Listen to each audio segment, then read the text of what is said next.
मेरे 90% ब्राह्मण बंधु और समस्त अन्याय और भ्रष्टाचार का विरोध करने वाले या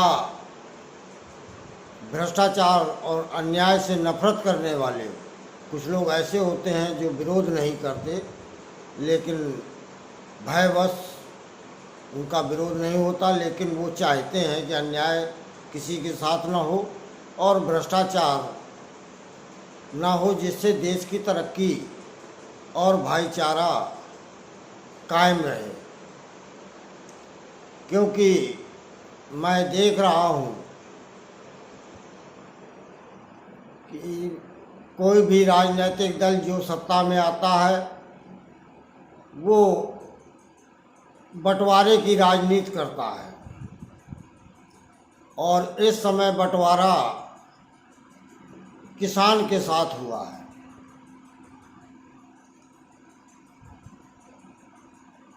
मैं उसके लिए प्रधानमंत्री जी से नहीं कहूँगा कि आप उन जिन किसानों को आपने बड़ा माना हुआ है भौतिक सत्यापन कर लें, क्योंकि बड़ा हो या छोटा हो किसान,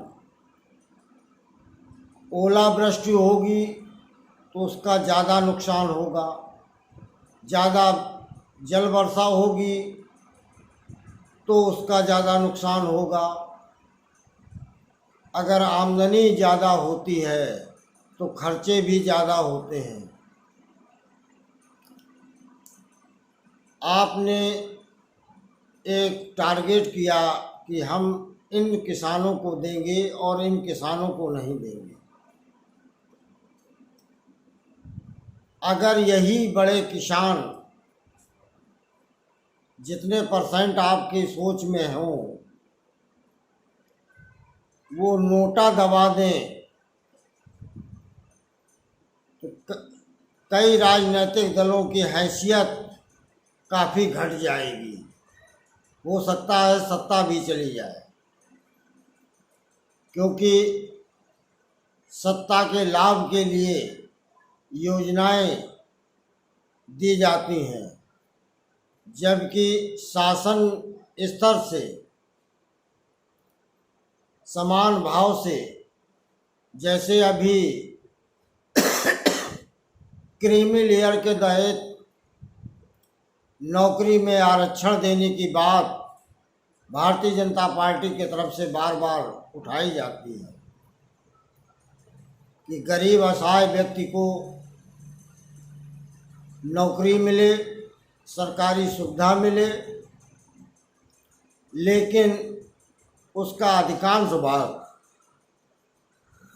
संपन्न लोग जो बैकवर्ड और एसटी से आते हैं वही लगातार उठाते रहते हैं, चाहे वो सांसद विधायक बनने में हो, चाहे ब्लॉक प्रमुख और जिला पंचायत बनने में हो, और चाहे सरकारी नौकरी में हो।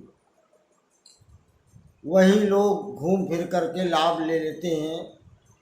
10-5% नए लोगों को लाभ मिलता है। इसी तरीके से अगर प्रधानमंत्री को ये लगता है कि आम किसान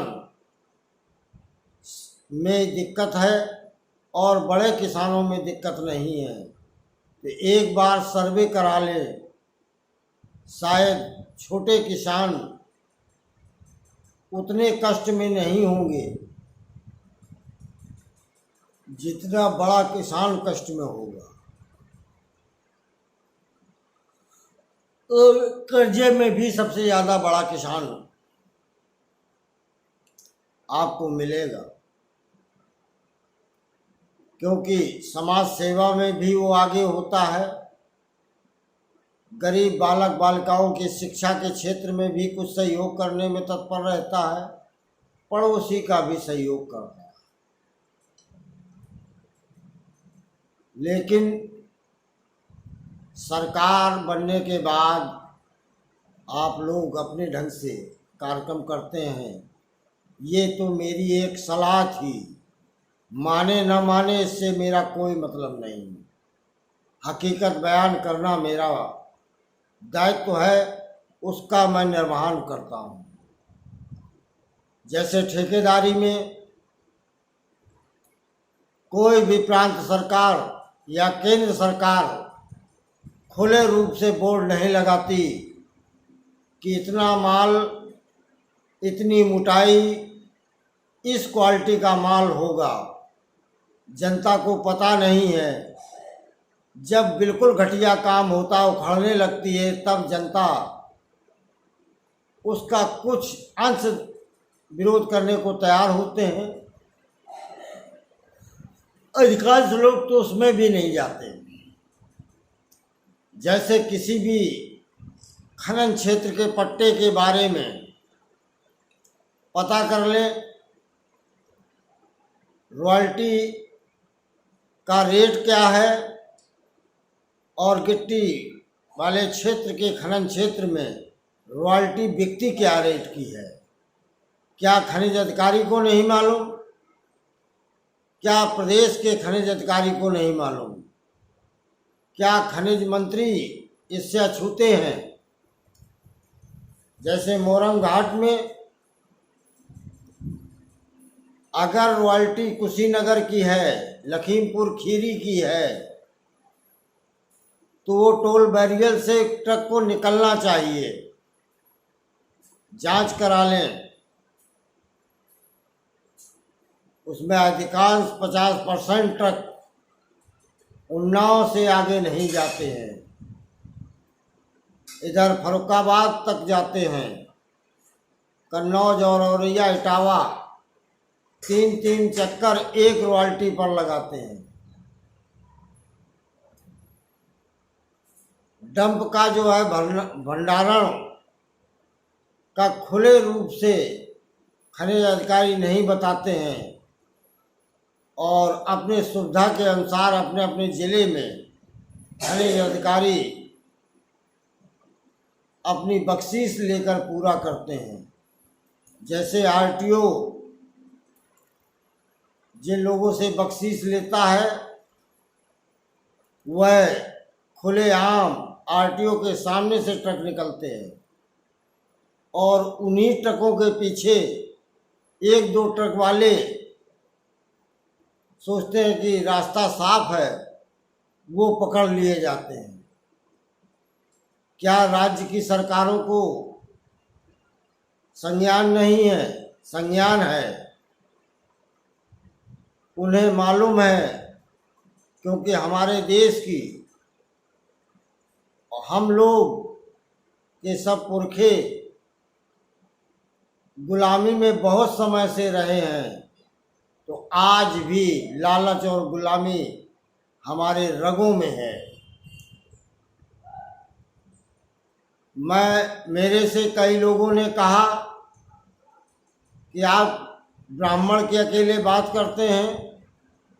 मैंने उन लोगों से कहा कि 55-56 साल की मेरी उम्र हो गई है, मैंने 1 रुपये का किसी प्रशासनिक अधिकारी के द्वारा या सत्तासीन नेता के द्वारा नहीं लाभ लिया है।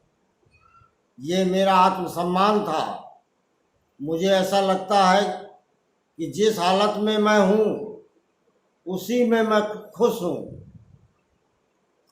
लेकिन मैं ये बता देना चाहता हूँ कि जिस दिन मेरा समापन लखनऊ में होगा, तो महिलाओं के प्रति अन्याय, अत्याचार के खिलाफ तो मेरी बहुत बड़ी लड़ाई होगी। वो सभी समाज की महिलाओं के लिए है और असहाय, बीमार, गरीब लोगों के लिए मैं आप लोगों के सहयोग लेकर एक ऐसी लकीर खींचूंगा जो देश में कुछ दिन के लिए लोग भूलेंगे नहीं, नज़ीर देंगे। क्योंकि मैं समाज सेवा में आर्थिक संसाधन कम होने के बाद भी 2500 जिलों का भ्रमण मैंने किया है बाइक के द्वारा। ब्राह्मण क्रांति चेतना यात्रा संवाद समस्त उत्तर प्रदेश में जो चला रहा हूँ उसकी मैंने 26,000 किलोमीटर की यात्रा पूरी कर ली है और किसी से मैंने सहयोग नहीं लिया है अभी तक। लेकिन ऐसा लगता है मुझे कि भविष्य में आपसे सहयोग लेना ही पड़ेगा, क्योंकि ब्राह्मण बंधु आत्म सम्मान के लिए बोलते हैं लेकिन खुलकर आंदोलन नहीं करते हैं। तो भविष्य में मैं ऐसी शक्तिशाली संगठन का निर्माण करने जा रहा हूं जिसका आप लोग प्रशंसा करेंगे, ऐसा मुझे लगता है। धन्यवाद।